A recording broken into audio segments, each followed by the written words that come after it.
Hi. I'm Cynthia. I am an intellectual property lawyer, but I did go to art school once upon a time.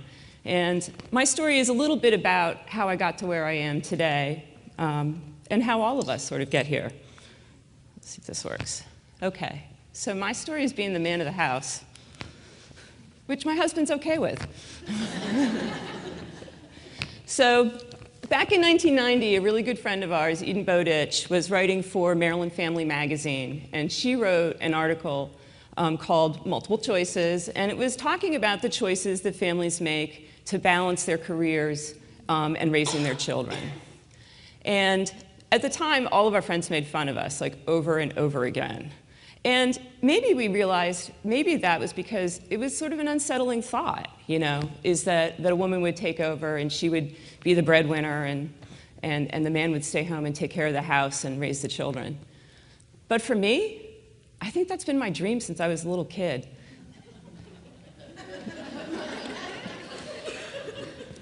My mom had 4 kids.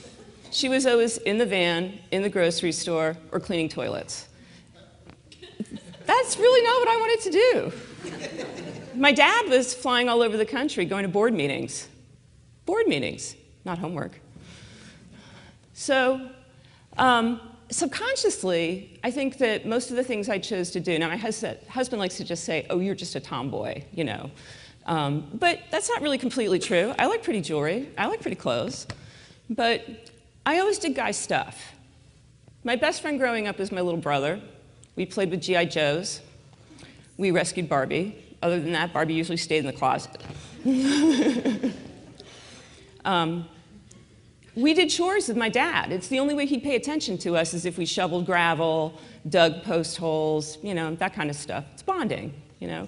But those are all sort of male activities that women weren't usually involved in. So I knew about the fart jokes.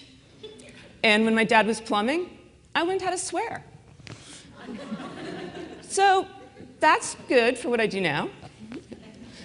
But in the 70s, women's rights was a big deal. And when my brother signed up for Little League, all of a sudden they let girls in too. I was too old, but I did it anyway. I wanted to know what it looked like. I wanted to have that opportunity that women didn't get.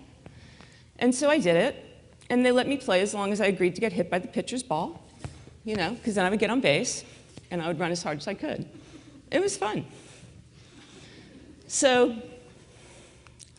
we were an oddity then, but we're not an oddity now. I mean, this is a real thing. So now, 43% of families with children under the age of 18, women are the primary provider. 43%. That's pretty good. Maybe 50% would be better. Good for now. In 1960, my mom got a job at Bell Labs, bagging satellite parts with her physics degree. And that would have been a great job. If she'd stayed in that career, she would have made 3 times as much money as my dad. In 1962, I was born. That was it. She quit and went home. So choices that we make can matter. Let's see. So in 1990, when I took that first job, I was the only person I knew like that. There weren't that many examples of how other people did it. Like my mother went home and was a mom. She didn't use that degree anymore. And we have other struggles ahead of us. But the pay gap, which the Government Accounting Office loves to tell us is 77%, is going away. Look at that number, 93%. 93 cents on the dollar. Now, we should be earning dollar for dollar. But in order for the number to be that high, many women are out-earning men at this point. Sorry, guys. So, and in particular, these are young women, ages 25 to 34, which means that they're millennials. And the millennials are a very interesting group of women. They apply, get admitted, and graduate from college in numbers higher than their male cohorts. And that's a big deal, because now millennial women are responsible for 80% of the births every year, which means that most of the kids are growing up in millennial households with these kinds of attitudes. But we're not completely there yet, because the millennials express a lot of concern about how they're going to be treated in the workplace when they have children. And they might not be wrong about that, because the overall number is much lower. It's not very far from that 77% number that the government uses. Why is this like this? The reason? Motherhood and aging. As we get to the point where we start to have children, we have to take a step back so that we can take care of those kids. Sometimes we don't return to the workforce until we're older.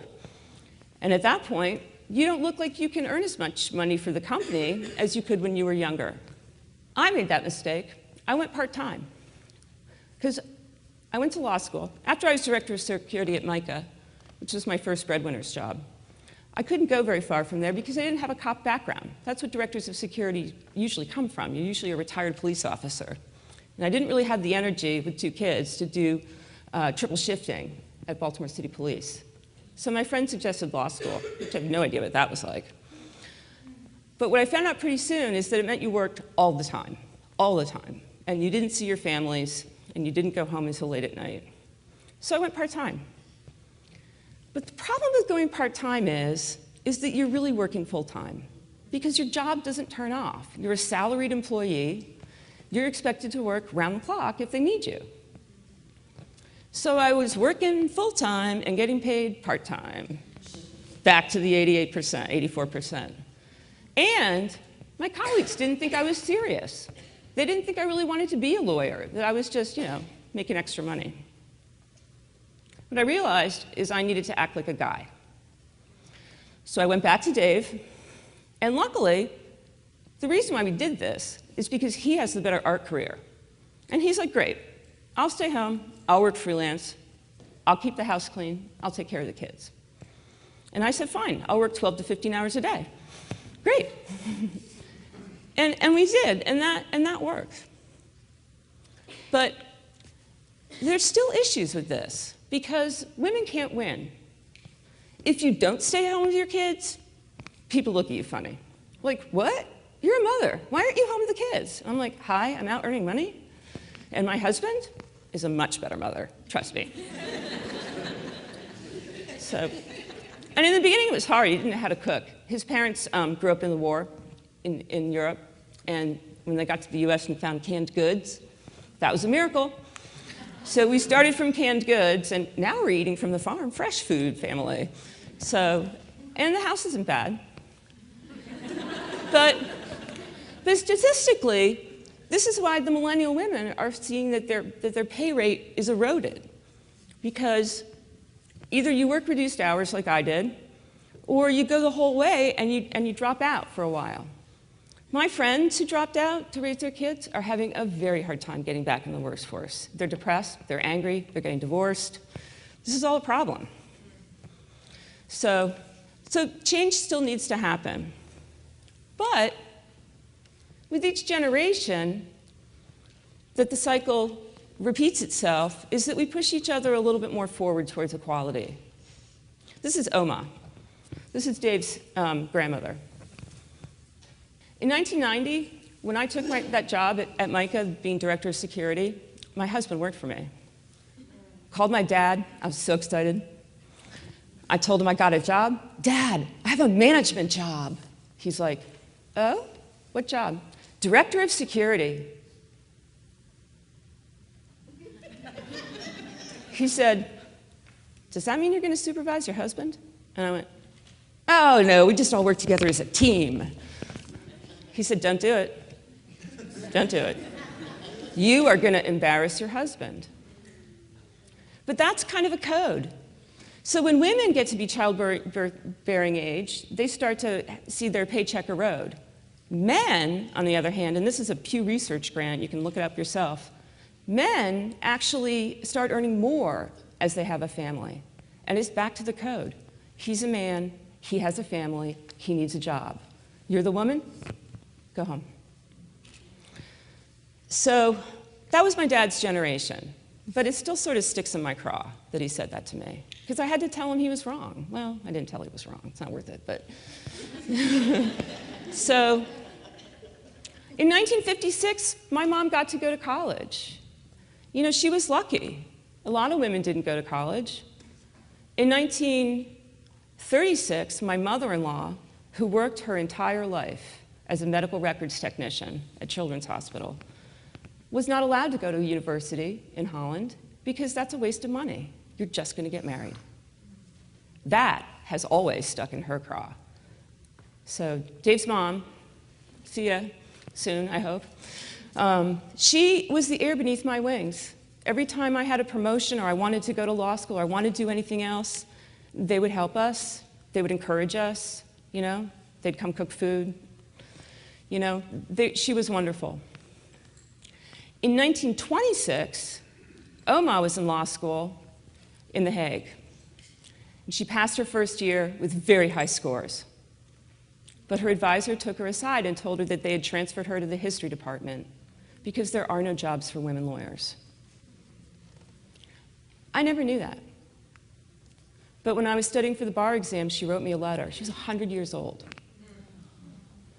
And, you know, that was the generations kicking in to support you. Now, my mother gave me crap because my house wasn't clean, and blah, blah, blah, but, you know, that's what moms do. So, but, I mean, I think that she still, you know, I mean, my parents, they supported law school and helped us to get to that. We were lucky to have people to help us. So my last parting piece of advice to you is think of that silly bumper sticker. Well-behaved women never make history. Act like a guy a little bit, you know? I mean, I think that as you head in, if you're not working now, you're going to work someday. And, you know, if you have some of the same kind of ways to sort of like act like a guy or just not be the super polite, super modest woman who works 4 days a week, works from home on Friday, brings cookies to the office, you're devaluing yourself. You could be, and it's just something to think about. So, thanks.